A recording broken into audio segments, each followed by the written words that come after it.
কোনটা কোন অংশ বলো? এটা কি? Power supply unit. কোন এরপরে? প্রসেসর, মাদারবোর্ড, র্যাম, তার, কেবল আছে যাক। এরপরে এইচডিডি কোনটা? মানে হার্ড ডিস্ক কোনটা? এটা, ভেরি গুড। আর সিডি রম? আচ্ছা ঠিক। আর উপরের অংশটাকে কি বলা হয়? কেসিং বলা হয়। ভেরি, এই তো সুন্দরভাবে তোমরা বলতে পারছো। এখন শুধু কেবল কাজগুলো যখন কোনো সমস্যা হয় আমরা এগুলো সমাধান করে দেখাবো। আচ্ছা ধন্যবাদ।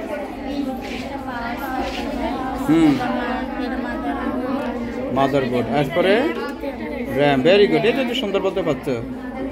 এইচডি কোনটা? এইচডি মানে হার্ড ডিস্ক, এই তো যে সুন্দরভাবে। তারপর সিডি রম, সিডি রম এটা এটা এটা ঠিক আছে। আচ্ছা এই তো সুন্দরভাবে তোমরা ফাইন্ড আউট করতে পারছো। ঠিক আছে, ভেরি গুড। যাও।